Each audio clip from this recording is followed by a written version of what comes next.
matur puikan bahwa mangkin niki itelek Lombok terutama secara khusus, kemudian di Indonesia secara umum kita sedang berduka bahwa Gunung Semeru meletus, dan itu semua sudah diramalkan, sudah disebutkan oleh Maulana Syekh di dalam wasiatnya. Kita semua tahu, silahkan cek di Google, semuanya banyak sekali, silahkan cek di WA. Kita mengetahui bagaimana Maulana Syekh menyatakan kalau Ambar sudah meninggalkan Semeru dan selanjutnya. Dan terbukti hari ini Gunung Semeru itu meletus ya. Dan kita doakan mudah-mudahan saudara-saudara kita yang berada di Lumajang sana, mudah-mudahan diberikan ketabahan, mudah-mudahan diberikan pahala atas musibah yang telah menimpa kepada mereka, dan mudah-mudahan setiap kerugiannya, setiap kesabaran mereka diganti oleh Allah Subhanahu wa taala dengan yang jauh lebih besar. Kemudian saudara-saudara kita yang berada di Lombok Barat yang disapu dengan napiaran dia, sampu dengan banjir, Masya Allah, kita dapat musibah lagi. Saudara-saudara kita doakan mudah-mudahan mereka diberikan ketenangan, diberikan kesabaran, dan mudah-mudahan diberikan ganjaran atas kesabaran mereka menghadapi musibah. Arak cerita endah arak dengan tolek daerah Lombok Barat niki di dekat Gunung Sari niki dia. Baru njari balin satu pinaang si pemerintah balai gempa senuh dia. Baru enggak tahu membakat malik si banjir dia.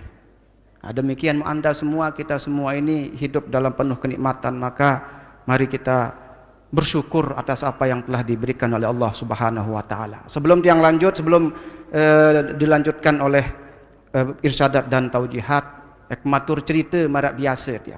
Di sana diceritakan arak cerita sopo wali nina laik, wali perempuan zaman laik yang semua kita tahu kemasyhurannya, yakni Rabi'atul Adawiyah, dengan berbagai versi lah tentang siapa diri beliau dia. Salah satu versi menyatakan sopok waktu laik Rabi'atul Adawiyah litun terpidang sesopok dengan mama ia balik lalu, ia cinta lalu dengan mama nu ojok Rabi'atul Adawiyah. Kita kasihlah namanya dengan mama nu Amok dia.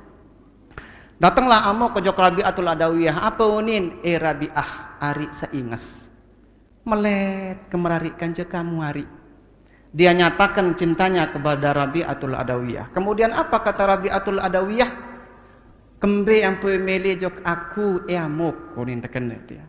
Apa jawaban Amok? Pertama nari senge sak salehah lalu santer si pacun. Kedua ingas sendah, ingas luah, ingas dalam. Apa kemudian kata Rabi'atul Adawiyah? Ndot juluk sende eman mele ojok aku yak bercerita ini Rabi'atul Adawiyah. Arak sak salehan isi aku, arak sak ingesan isi aku ni Rabi'ah. Salehan isi aku arak sopok dengan nina arik kemesa.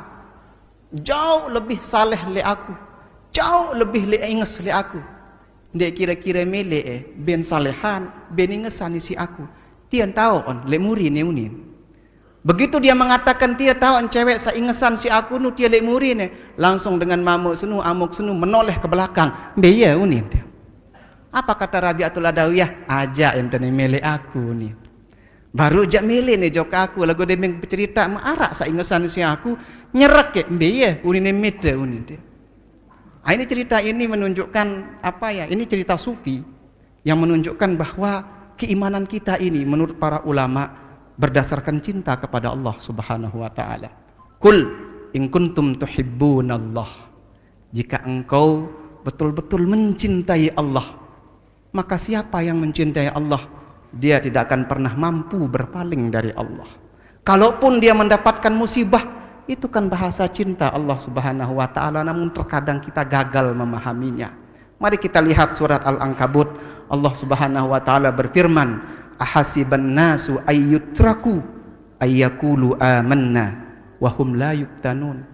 Apakah manusia mengira ketika dia sudah mengatakan saya beriman, kemudian dia tidak diuji? Lihatlah bagaimana Rabi'atul Adawiyah menguji cinta seorang laki-laki dengan mengatakan ada loh yang lebih cantik. Dia menoleh kepada yang lain, maka orang itu adalah pendusta. Kalau kita semua mengatakan iman kepada Allah, cinta kepada Allah, mesti Allah menguji kita dengan apa? Musibah yang datang bertubi-tubi. Sesungguhnya musibah itu adalah bahasa cinta dari Allah Subhanahu wa taala. Saking cintanya dia tegur kita. Kalau tidak cinta, mana mungkin dia akan menegur kita. Namun terkadang kita sebagai manusia gagal memahami bahasa cinta Allah Subhanahu wa taala. Maka mudah-mudahan saudara-saudara kita yang sedang terkena musibah hari ini, mudah-mudahan mampu merangkul, mudah-mudahan mampu menyambut bahasa cinta Allah Subhanahu wa taala dengan kalimat inna lillahi wa inna ilaihi rajiun. Kita sesungguhnya milik Allah. Jangankan harta benda, kita saja milik Allah. Dan semua kita harus kembali kepada Allah Subhanahu wa taala.